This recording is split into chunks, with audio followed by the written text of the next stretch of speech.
अब बच्चे, अब इंडिया में बैंक का सोशल कंट्रोल कैसे बना, एक सोसाइटी में कंट्रोल कैसे बना, तो अब हम ये जानेंगे।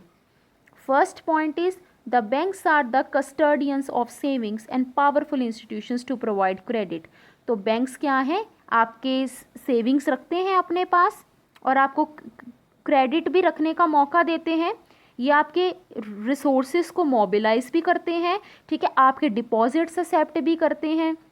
उसके बाद आप इन्हें चैनलाइज भी करते हो by way of granting loans. तो 1955 में the imperial bank of India को नेशनलाइज किया गया था और उस टाइम तक एसबीआई भी कॉन्स्टिट्यूट किया गया था, क्योंकि इम्पेरियल बैंक ऑफ इंडिया का सेकंड नेम ही एसबीआई था। Then it was observed that commercial banks were directing their advances to the large and medium scale industries। तो ये भी ऑब्जर्व किया गया कि जितने भी कमर्शियल बैंक्स हैं वो एडवांसेस दे रहे हैं किसे, large and medium scale industries को और प्रायोरिटी सेक्टर को, जैसे agriculture, small scale industries and, ठीक है, इन सबको तो दे रहे हैं, बट जो एक्सपोर्ट्स हैं उन्हें बिल्कुल तरह से निगलेक्ट किया गया था। बट आज हर एक को इक्वल इम्पॉर्टेंस दी जा रही है, चाहे वो शॉर्ट पीरियड लोन्स हो, चाहे वो लॉन्ग या मीडियम टर्म लोन्स हो, सभी प्रोवाइड किए जा रहे हैं आज के टाइम पे। Then to overcome this deficiencies found in the working of banks, तो इसी डेफिशिएंसी को रिमूव करने के लिए बैंकिंग लॉज पास किए गए थे इन दिसंबर 1968। और ये लॉ जरूर पास किया गया था बट ये फोर्स में कब आया था, 1969।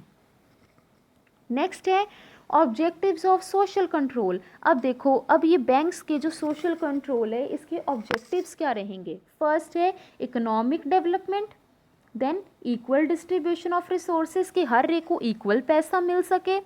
Then third is priority sector, तो मैंने पहले भी ये पॉइंट डिस्कस किया है कि जो प्रायोरिटी सेक्टर हैं उसमें कौन से आते हैं, एग्रीकल्चर, ट्रेड, ठीक है, इन इंडस्ट्रीज़ को सबसे ज़रूरी है कि पैसा दिया जाए। देन रोल ऑफ बीओडी और बोर्ड ऑफ डायरेक्टर्स का भी एक बहुत बड़ा रोल है बैंक्स में, क्योंकि ये इन्हीं के बेसिस पे सब डिसीजंस लिए जाते हैं। Next is provisions of social control. First क्या है, bigger banks had to be managed by the whole time chairman possessing special knowledge and practical experience of the working of a banking company और finance, economics and business administration. जो bigger banks हैं, ठीक है, उन्हें कौन है manage करेगा, whole time chairman. उस चेयरमैन के पास स्पेशल नॉलेज होनी चाहिए और वर्किंग का प्रैक्टिकल एक्सपीरियंस भी होना चाहिए। और उसे किस किस सेक्टर में नॉलेज होनी चाहिए, finance, economics and business administration. The banks were also prohibited from making any loan और एडवांसेस सिक्योर्ड और अनसिक्योर्ड टू देयर डायरेक्टर्स और to any companies in which they have interest. और बैंक्स को prohibit किया गया था कि जो उनके डायरेक्टर्स हैं वो उस बैंक में अपने लोन और एडवांसेस नहीं अप्लाई करेंगे जिसमें वो खुद हैं। तो यही प्रोहिबिशन रही थी। देन अब नेक्स्ट आता है history of banking regulation act 1949। अब इसकी हिस्ट्री सुनिए। तो आपको सबको पता है कि हमारे ये एक एक्ट पास हुआ था, banking regulation act 1949। Banks deals with the money of a large number of depositors who do not have any say in the working। अब आपको पता ही है कि बैंक्स बहुत सारे डिपॉजिटर्स के साथ डील करता है। तो बैंकिंग लेजिस्लेशन ही इसलिए है कि डिपॉजिटर्स के इंटरेस्ट को सेफगार्ड किया जाए और शेयर होल्डर्स के इंटरेस्ट को भी। तो the first attempt at banking legislation in India was the passing of the Indian Companies Act 1936 which contained special provisions related to banking companies। तो पहले तो इंडियन कंपनीज एक्ट में ही सब रूल्स थे, बट उसके बाद खासकर बैंकिंग सेक्टर के लिए ही एक्ट पास किया गया, बैंकिंग रेगुलेशन एक्ट 1949। अब क्या है बैंकिंग रेगुलेशन एक्ट 1949 और अब इसमें कुछ आपको प्रोविजंस मिलेंगे। फर्स्ट है डेफिनेशन ऑफ बैंकिंग कंपनी। अब स्टूडेंट्स, बैंकिंग कंपनी की डेफिनेशन क्या है according to the banking regulation act 1949 में। तो बैंकिंग कंपनी की ये डेफिनेशन है कि ये एक्ट ये डिफाइन करता है बैंकिंग को कि जिसमें बैंक जो है डिपॉजिट्स एक्सेप्ट करता है, लैंडिंग फैसिलिटीज़ भी देता है और इन्वेस्टमेंट भी करता है, और आप बैंक से विड्रॉ भी करवा सकते हैं, चाहे वो चेक से आप करवाइए, चाहे वो ड्राफ्ट या ऑर्डर से कराइए। Next is minimum capital requirements. Students, अब मिनिमम कैपिटल रिक्वायरमेंट्स क्या थी उस टाइम पे according to the banking regulation act, कि कितना कैपिटल चाहिए मिनिमम। स्टूडेंट्स, तो ये जो एक्ट है ये प्रिस्क्राइब करता है कि जो banking company outside India incorporate कर रही है, मीन्स फॉरेन कंट्री इनकॉर्पोरेट कर रही है, उनके जो पेड अप कैपिटल और रिजर्व्स हैं वो 15 लाख से कम नहीं होने चाहिए। इसका मतलब 15 लाख से वो ज़्यादा होने चाहिए उनकी जितनी भी पेड अप कैपिटल और रिजर्व हैं। और अगर कोई भी banking company with in India incorporate कर रही है तो उसके 20 लाख से कम नहीं होने चाहिए, 20 लाख अबव उनके जो पेड अप कैपिटल रिजर्व्स होने चाहिए। और इसमें ये है कि जितनी भी ये एक्ट है ये कहता है कि requires the foreign banking company to deposit with the RBI, और इसको पूरा अपना खाता जो है आरबीआई को अपलोड करना है, जितनी भी इसकी मिनिमम कैपिटल रिक्वायरमेंट होती है, क्योंकि आरबीआई आपको पता है कि हम जो जितने बैंकिंग सेक्टर है उसका हेड है, तो इसलिए सारा डाटा आरबीआई के पास भी जाना चाहिए। Next is reserve fund. हर एक बैंकिंग कंपनी जो इंडिया में इनकॉर्पोरेट कर रही है उनका एक रिज़र्व फंड मेंटेन होना बहुत ज़रूरी किया गया था, और जितना भी पैसा है वो रिज़र्व फंड में ही जाना चाहिए। ठीक है, जितना भी डिविडेंड आपको मिला है ना, जितना भी प्रॉफिट में से आपको डिविडेंड मिलता है उतना पैसा आपके रिज़र्व फंड में जाना चाहिए। Then next is cash reserve. Every scheduled bank is required to keep 3% of total of its time and demand liabilities with the RBI as cash reserve which is interest free।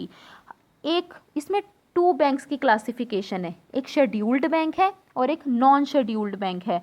Scheduled bank को कहा गया है कि जितनी भी उसकी demand liabilities हैं उसका 3% आरबीआई के पास डिपॉजिट होना चाहिए एज कैश रिजर्व, और जितने भी नॉन शेड्यूल्ड बैंक्स हैं उनके पास या तो कैश रिजर्व अपने पास होना चाहिए उनका, या आरबीआई के पास होना चाहिए, और इसका जो अमाउंट है वो 15% है, 15% of its total of the time and demand liabilities. तो कैश रिजर्व में क्या है, शेड्यूल्ड बैंक का कितना होना चाहिए 3% और नॉन शेड्यूल्ड बैंक्स का 15%। Then maintenance of liquid assets, क्या होना चाहिए, मेंटेन होना चाहिए आपके लिक्विड एसेट्स ताकि एक साउंड बैंकिंग सिस्टम मेंटेन रहे। Then next is management of banking companies, कि इस एक्ट में ये भी कहा गया था कि कोई भी बैंकिंग कंपनी एक मैनेजिंग एजेंट से मैनेज नहीं हो सकती, और ना ही उस पर्सन से जो एक इंसॉल्वेंट डिक्लेयर कर दिया हो या उसे एक टाइम पर सज़ा मिल चुकी हो। एक बहुत अच्छे स्पेशलाइज्ड नॉलेज पर्सन से ही एक बैंकिंग कंपनी मैनेज हो सकती है, तो ये भी इस प्रोविजन में शामिल था। Next is prohibitions and restriction on banking companies. First point क्या है स्टूडेंट्स, देखिए, the act prohibits a banking company from engaging directly और indirectly in trading activities and undertaking trade risk. ये एक्ट प्रोहिबिट करती है कि कोई भी बैंकिंग कंपनी ट्रेडिंग एक्टिविटीज़ में डायरेक्टली और इनडायरेक्टली इन्वॉल्व्ड नहीं रहेगी और ना ही किसी भी तरह का रिस्क उठाएगी। Second is it prohibits the banking company from holding any immovable property except for its own use for a period exceeding 7 years from its acquisition. Then a banking company can not form any subsidiary company. कोई भी banking company subsidiary company form नहीं कर सकती। Next is a banking company is prohibited from the payment of dividend until all capitalized expenses have been completely written off. Banking company dividend तब तक नहीं देगी जब तक उसके कैपिटलाइज्ड एक्सपेंसेस पूरी तरह से राइट ऑफ ना हो जाएं। A director of a banking company cannot be continued for more than 8 years. कोई भी बैंकिंग कंपनी का अगर कोई भी डायरेक्टर बनता है तो वो 8 साल से ज़्यादा कंटिन्यू नहीं कर सकता। Then the act prohibits violent demonstration by bank employees with in the premises of banking companies. Then next point is powers of RBI. अब कुछ बैंकिंग रेगुलेशन एक्ट के दौरान कुछ आरबीआई की पावर्स भी उन्हें अलॉटेड थी। First is licence from RBI. तो स्टूडेंट्स हमने ये पॉइंट्स पिछली वीडियोस में भी किए हुए हैं, तो लेकिन फिर भी एक बार सुनिए। लाइसेंस फ्रॉम आरबीआई, ये हमने पढ़ा है कि कोई भी बैंकिंग कंपनी बिना आरबीआई की परमिशन लिए या आरबीआई से लाइसेंस लिए किसी भी जगह पर अपना बैंक ओपन नहीं करेगी। फर्स्ट ऑफ ऑल उसे आरबीआई से लाइसेंस लेना पड़ेगा, तभी वो अपनी ब्रांच ओपन कर पाएगी। तो नेक्स्ट पॉइंट भी यही है। Then third is submit documents.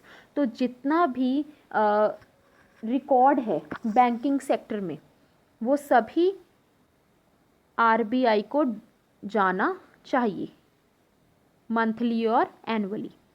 Next is inspection of RBI. RBI को पूरा हक दिया गया है कि वो बैंकिंग सेक्टर को इंस्पेक्ट कर सकती है। Then next is issue directions. RBI के पास हक है कि वो जितने भी बैंकिंग सेक्टर में बैंकिंग हमारे जो जितने भी कमर्शियल बैंक्स हैं उन्हें डायरेक्शंस भी इशू कर सकती है। Then approval of RBI. RBI की अप्रूवल हर एक काम में ज़रूरी होती है बैंकिंग सेक्टर के लिए। Appoint additional directors. कोई भी एडिशनल डायरेक्टर्स अगर अपॉइंट करने हैं तो फर्स्ट ऑफ ऑल आरबीआई को नोटिफाई किया जाएगा, फिर उसके बाद ही एडिशनल डायरेक्टर्स किसी भी बैंक में अपॉइंट कर पाएंगे। Then last point is publish information. जैसे हमारे कॉलेज में एक प्रोस्पेक्टस होता है, उसमें सारी इन्फॉर्मेशन पब्लिश की जाती है, तो ऐसे ही आरबीआई को पूरा हक है कि जितनी भी इन्फॉर्मेशन है वो पब्लिक के लिए पब्लिश की जा सके। Thank you for watching this video.